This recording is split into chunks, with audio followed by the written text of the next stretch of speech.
He walked into the small Italian restaurant thinking it was just another blind date. One of those setups his friends have been insisting he try. He was nervous, sure, but also a little hopeful. Maybe this time would be different. Maybe he'd finally meet someone who saw him for who he really was. But when she looked up from her menu, smiled, and said softly, "You don't remember me, do you?" His heart froze. The sound of her voice, the way she said it, something about it pulled him back years, to a moment he thought he'd long forgotten. In that instant, he realized this wasn't just a date. It was something much bigger, a reminder that one small act of kindness can echo through a lifetime in ways you'd never expect.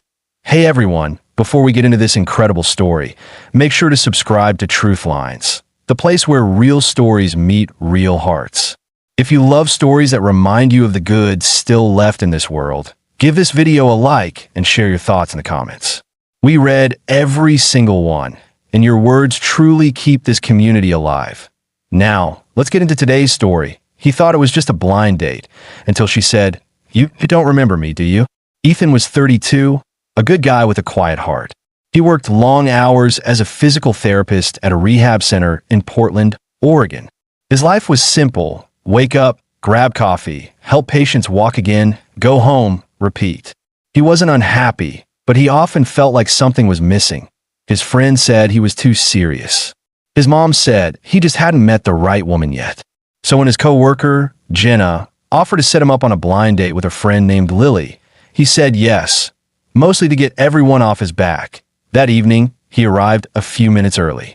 He straightened his shirt, checked his reflection in the window, and tried to calm his nerves. When Lily walked in, she was wearing a soft blue sweater, her hair loose and her smile gentle. She seemed familiar somehow, though he couldn't place her. They sat down, exchanged polite hellos, and began talking.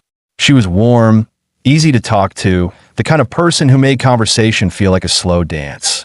But then, halfway through their appetizers, she tilted her head, studying him.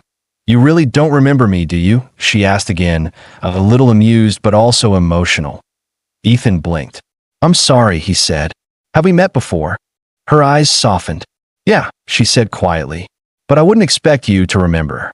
It was a long time ago. I was 16. You were my brother's therapist after his accident." Suddenly, Ethan's breath caught. His mind flashed back nearly 15 years. A car crash. A teenage boy named Aaron who had lost partial use of his legs, and the weeks of therapy that followed.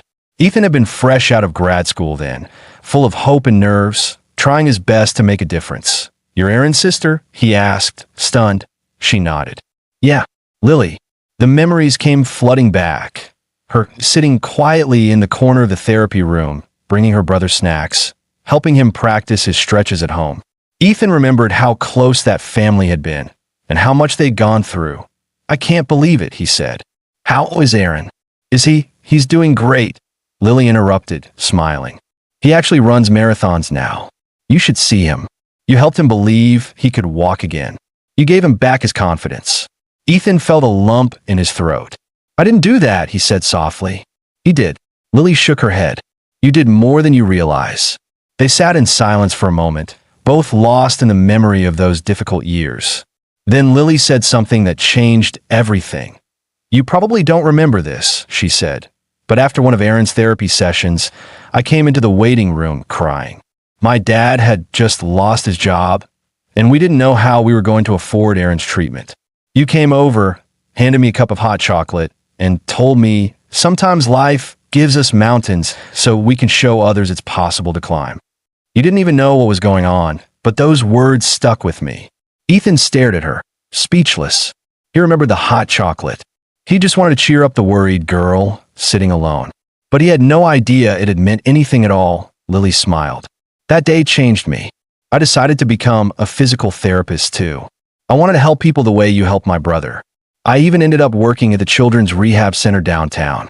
Ethan felt his eyes sting. "You did all that because of something I said?" She nodded. "You show me what kindness looks like. The kind that doesn't ask for anything in return." For a moment, Ethan didn't know what to say. Here he was, thinking it was just a blind date.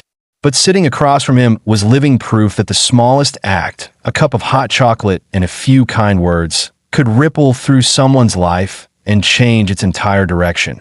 They talked for hours after that, about her brother, her job, their shared stories from working in rehab centers. They laughed about awkward patient moments and traded stories of hope and heartbreak. By the time the restaurant closed, it felt less like a first date and more like two old souls reconnecting. When they walked outside, the night air was crisp. Ethan offered to walk her to her car. As they strolled down the quiet street, Lily looked at him and said, "You know, I always wondered if I'd ever get to thank you in person." He smiled. "Well, I guess fate found a way." She looked up at the stars and said softly, "Maybe kindness has its own way of coming full circle." Over the next few months, they kept seeing each other. Their connection deepened, not out of obligation, but out of a genuine bond built on shared compassion. They volunteered together at community rehab programs, helped organize charity runs, and spent quiet evenings watching movies and talking about life. One night, after a long volunteer shift, Ethan looked at Lily and said, "You know what's crazy? I almost didn't go on that blind date. I told Jen I was too tired. If I hadn't gone, I'd have missed this." Lily smiled. "I think the universe has a funny way of rewarding kindness." He laughed. "I think you're right." As time passed, Ethan realized something profound. He'd spent years helping others heal, but he'd forgotten to let kindness heal him. Lily reminded him that every good thing he gave to the world still had a way of finding him again. That a year later, Ethan found himself standing at a finish line of a marathon. Not as a runner, but as a supporter. Aaron was racing that day. As he crossed the finish line, strong and triumphant, Ethan cheered louder than anyone. Afterward, Aaron came over, breathing hard but grinning wide. "Man," he said, "you're still here, huh?" Ethan laughed. "Wouldn't miss it." Aaron hugged him tightly and said, "You saved my life, you know." Ethan shook his head. "You saved your own." Aaron smiled. "Maybe, but you were the first person who believed I could." And just like that, Ethan understood something powerful. Kindness doesn't end when you give it away. It travels. It multiplies. It finds its way back to you, often when you least expect it. Months later, Ethan proposed to Lily at the same Italian restaurant where they'd met. When she said yes, he smiled and whispered, You don't remember me, do you?" She laughed through her tears. "Oh, I remember everything." That night, surrounded by candlelight and quiet music, they toasted to the strange, beautiful power of kindness. How a simple gesture, given without expectation, can ripple through time and come back as love, gratitude, and purpose. Ethan often told people afterward, "You never know who's watching your kindness or how far it'll go." So be kind, not because someone's keeping score, but because every act of kindness plants a seed you may one day find blooming in your own life. And maybe that's the real truth. The world doesn't change through grand gestures or famous heroes. It changes when one ordinary person takes a moment to care, to listen, to offer a cup of hot chocolate to someone who needs it, and unknowingly sets a chain of goodness and emotion. Because kindness never disappears. It circles back. Always. If this story touched your heart, take a moment today to pass on a little kindness. Smile at a stranger, call an old friend, or help someone without expecting anything back. You never know what ripple you might start. And if you believe stories like this can make the world a little softer, don't forget to subscribe to TruthLines for more heartwarming true stories every week. Thanks for watching, and remember, kindness always finds its way home.